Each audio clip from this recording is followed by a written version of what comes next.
You're listening to News Talk 1340 WJRW. John Gonzalez, the Going Gonzo Show, weekdays at 1 o'clock. Today, enjoying an afternoon here in Frankfort, Michigan, Benzie County. Having a good time, hanging out with Rick Schmitt, Storm Cloud Brewing. And right next door to Storm Cloud is the Garden Theater. And when I was here earlier this year, it's enjoying kind of a resurgence, and the theater's been restored. Rick, you've been part of that effort. It has been well received by the community, hasn't it? The community response has really just been overwhelming, and at some level, it's a goosebump kind of feel. Just the way that the community has come together to have a renaissance of this 1925 movie house. What's transpired is monumental. It really is. Now, I know that it had been shut down for a period of time, right? The theater, the previous owner had lost the heating system, and so when that happened, it was really signaled the demise of the property itself. And so, for 20 years, it was had a leaky roof that caused quite a bit of water damage inside, and we were able to restore that with lots of hard work and effort, and of course the community bank around here helped us do it too. Yeah. Well, that is a good way to get things going here. But you really, I mean, it's been restored. I see a lot of the original pieces of the building. What can you tell us about the size, how many seats, and the history of this place? Yeah, you bet. The Garden Theater started construction in 1923 and opened in 1925. Built for silent movies. The whole facility is about 150 by 50, so it's a nice big classic single-screen art house cinema. There is a stage that, when it was built, was available for live theater and music, and we are continuing to work on renovating that part as well.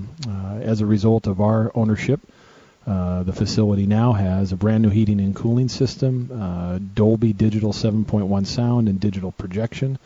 We've been able to install 320 brand new seats, in addition to countless other investments that the guest doesn't see because they're behind the walls, and whether it's plumbing or electrical or fixing the roof, all right. Those things that go into making it work. So it's just a beacon in the community when the marquee lights are on and folks are in downtown Frankfort visiting the restaurants and other shops as a result of having a movie, which is an exciting thing. And today, as you're getting ready for the Frankfort Film Festival, they're putting in a new screen. And you think the screen that was up there had been around since the 50s, you think? We think so. It's difficult to ascertain the exact date, but just based on talking to the screen companies, et cetera, it appears that that's about when it was. So we have a brand new screen that's being installed today and tomorrow that will provide a much higher quality visual image. Just like everything, things get old, and screens kind of lose their reflective nature, and it'll be exciting to pop the projector on and just see what an improvement it is. I saw that Mary Carroll just walked in, so we'll talk to her here in a few minutes. Can't wait to catch up on what's happening throughout the whole Benzie County area. In the meantime, one of the biggest events in the area is happening a little later this month, October 24th through the 27th. It's the Frankfort Film Festival. And what can we expect, Rick, from the film festival this year?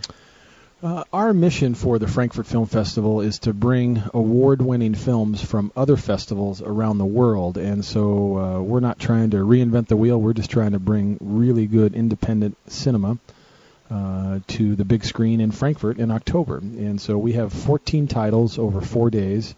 All of the films that we have won an award somewhere around the world. We have winners from Shanghai and Calgary and Berlin and Sundance and Tribeca. All of those things come together to make a really special weekend. We've got a series of documentaries. We have full feature drama. And we also embed in there short films from the Interlaken School of Motion Picture Arts right around the corner in Interlaken. So the students get to show us their wares at 5 and 7 minutes at a time. So it's a weekend that's full of different types of films. 5 of the films that we have this year are subtitled, and we're really excited to welcome one in particular, a documentary about Houdini, and the filmmaker director is coming to talk about the film and talk about what it takes to make a documentary. In addition, he's an award-winning producer of trailers that you would see before movies, and so he's going to talk a little bit about what it takes to make a good trailer as well. So, I love it. So some of the directors and screeners will be right here as well to answer questions and to meet people. That's correct. Yep. It's just an exciting time to be in Frankfurt. Well, I did take a look at the schedule, and you also have some films that were nominated for Academy Awards too.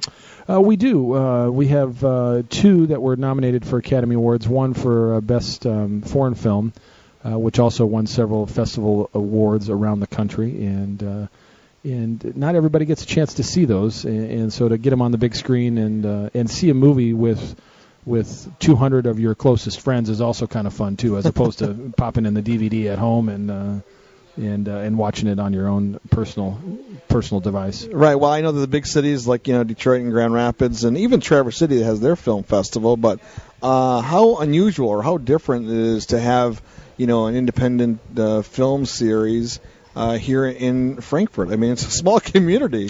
It is a small community. The exciting thing that we found over the last several years, this will be our 5th annual festival, is that people make it a destination. And when we did an impartial or an impromptu show of hands for folks at the Saturday night film last year, 25% traveled greater than 100 miles to come see the film. So it's bringing people into Benzie County.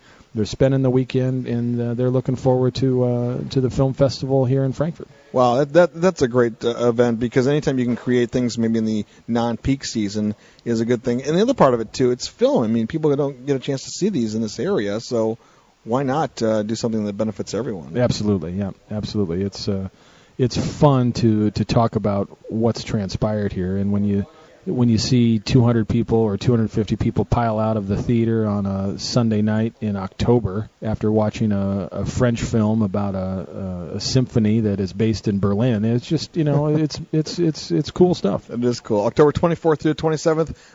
Rick, where can people get more information about the Garden Theater? How much are tickets for the film festival? And where do we go to get information on that?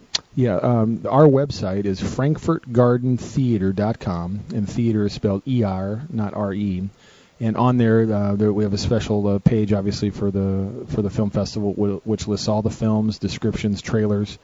It's $10 per film. You could also buy a pass for the entire weekend for $70 that gets you into all 14 films. And on the website as well, we'll be able to give you directions and places to stay and other area attractions.